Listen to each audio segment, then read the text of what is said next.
नमस्कार, times of Swaraj में आप सबों का स्वागत है। मैं हूं संतोष सिंह और आज हम टाइम्स ऑफ स्वराज में चर्चा कर रहे हैं कि के पाठक जैसे अधिकारियों की जरूरत क्यों है।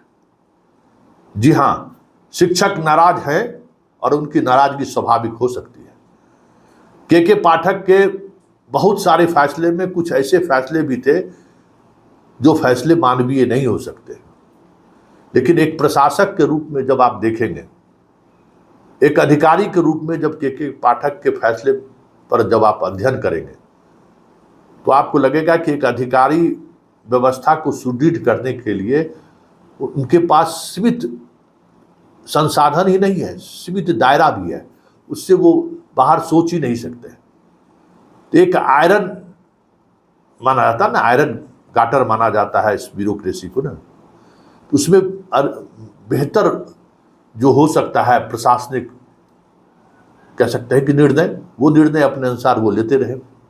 उसकी आलोचना भी हुई, जो उन्होंने निर्णय गलत लिया इसकी आलोचना भी हुई और अब उन्हें सरकार ने भूमि राजस्व एवं सुधार विभाग के प्रधान सचिव की जिम्मेवारी दी है, जिसको लेकर वो तैयार नहीं है। इसी लगातार खबरें आ रही हैं, लेकिन बड़ा सवाल ये है कि सरकार किसी की भी रहे, के पाठक जैसे अधिकारियों का होना बेहद जरूरी है किसी भी सरकार के लिए, क्योंकि सरकार में कब किस समय किस तरीके का संकट आ जाए किसी ने नहीं देखा है। और उस संकट की घड़ी में के पाठक जैसे अधिकारी ही परफॉर्म्स कर सकते हैं, जो आउट ऑफ वेक जाकर काम कर सकते हैं, निर्णय ले सकते हैं, क्योंकि इस लाल फीताशाही में इस तरीके का जकड़न है जिस जकड़न को तोड़ना बड़े बड़े अधिकारियों के बस में नहीं है। और के पाठक जैसा अधिकारी एसडीओ के कार्यकाल से लेके शिक्षा विभाग के अपर मुख्य सचिव तक हजारों ऐसे फैसले लिए होंगे, जिन फैसलों को लेकर सवाल खड़े किए जाते रहे हैं। उन फैसलों को लेकर लोग हाई कोर्ट और सुप्रीम कोर्ट जाते रहे हैं, लेकिन ये इस अधिकारी को कभी बाल बांका नहीं हुआ। ये अधिकारी हमेशा सिस्टम और सरकार से लड़ता रहा, मंत्री को तो कभी तवज्जो ही नहीं दिया। और जब संकट आई, चुनाव आयोग के पास सिवान में शहाबुद्दीन चुनाव लड़ रहा हो और शांतिपूर्ण और निष्पक्ष चुनाव कराने की बात हुई, तो रातों रात इलेक्शन कमीशन ने निर्णय लिया कि के पाठक को सिवान का डीएम बनाया जाए और हेलीकॉप्टर से भेजा गया के पाठक को ज्वाइन करने के लिए। और फिर के पाठक ने दिखाया कि डीएम की ताकत क्या होती है। तो ये सब विपरीत परिस्थिति है। एक वाकया अडवाणी को लेकर, अडवाणी की रथ यात्रा जब चल रही थी तो निर्णय हुआ कि भाई लालू यादव ने यह निर्णय लिया कि अडवाणी को गिरफ्तार करना है।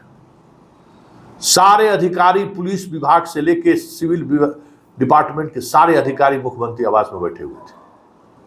जब लालू यादव ने ये बातें कही तो हर कोई एक दूसरे का चेहरा देख रहा था। किसी ने नहीं कहा हाँ हम उसको गिरफ्तार कर लेंगे। सूचना पटना के डीएम शायद उस समय में आरके सिंह थे, उनको भी दी गई, तो डीएम के रूप में वो भी वहां मौजूद थे।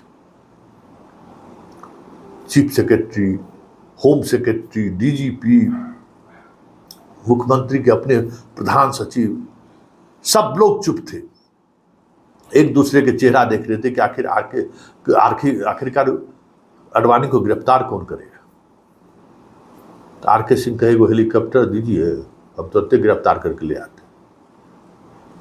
गिरफ्तार करके ले आए, जाकर मसान जोन में रख आए। ये देखिए, ये सरकार चलाने के लिए कभी कभी इस तरीके के अधिकारियों की जरूरत होती है। जो आप मान के चलिए कि बिहार में ये आखिरी कड़ी है उस तरीके के अधिकारी के पाठक जैसे, आरके सिंह जैसे। सीके अनिल तो गड़बड़ा गए, फंस गए वो अपने मित्र को बचाने के चक्कर में, लेकिन वो सीके अनिल भी थे। अब उस तरीके का झक्की कहिए, पागल कहिए, जो नाम देना है दीजिए, उस तरीके के अधिकारी अब का ये अंतिम कड़ी है। इसके बाद हमें नहीं लगता है कि कोई बिहार के ब्यूरोक्रेसी में इस मिजाज के अधिकारी अब कोई है, या फिर आने वाले समय में कोई आएगा भी ऐसा अधिकारी। ये अंतिम कड़ी है। ऐसे में पाठक शिक्षा विभाग के अपर मुख्य सचिव से हटाए गए, ये अलग बात है, लेकिन मुख्यमंत्री को इस बात का ख्याल रखना चाहिए था कि अभी भी इस व्यक्ति का नौकरी अवधि काफ़ी है। इनके बैच के सारे अधिकारी रिटायर कर देंगे, इनके बैच के बाद वाले भी अधिकारी रिटायर कर देंगे, तब भी ये नौकरी में बने रहेंगे और कभी भी इनकी जरूरत पड़ सकती है, इनके जैसे अधिकारियों की जरूरत पड़ सकती है। शिक्षा विभाग में जो कुछ भी किया उसमें कहीं न कहीं मुख्यमंत्री की सहमति रही, लेकिन मुख्यमंत्री जिस तरीके से छोड़ दिया इनको, मतलब आज़ादी के नाम पर इनको आवारागर्दी करने के लिए छोड़ दिया, हमें लगता है कि किसी मुख्यमंत्री को इस हद तक आवारागर्दी करने की इनको छूट नहीं देनी चाहिए थी।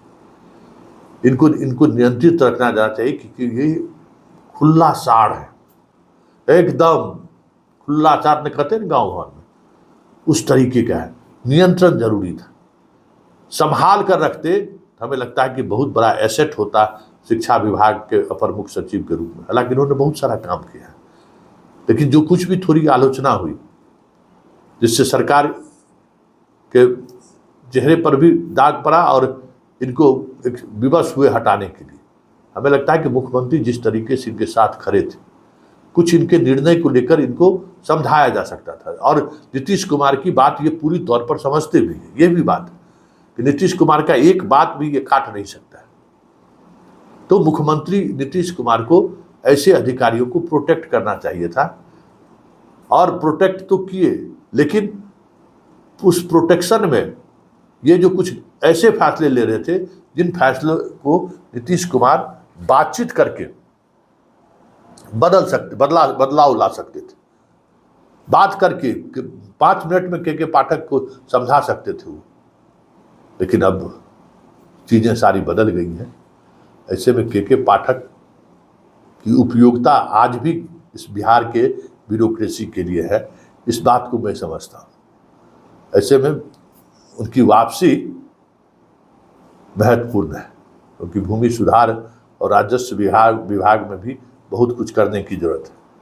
और ये मैं खबर या ये एपिसोड हम इसलिए बना रहे हैं कि कई ऐसे लोग हमको फ़ोन करके जो प्रताड़ित हैं भूमि दाखिल खारिज को लेकर, अलग अलग समस्याओं से लेकर, बिहार के बाहर जितने लोग हैं सबके ज़मीन पर कुछ न कुछ लिटिगेशन लगा के भूमाफिया सब उनको परेशान किए हुए हैं। ऐसे लोग पाठक का नाम सुनकर बड़ी राहत महसूस कर रहे थे, चलिए पाठक आएंगे तो बहुत सारी चीज़ें बदलेंगी।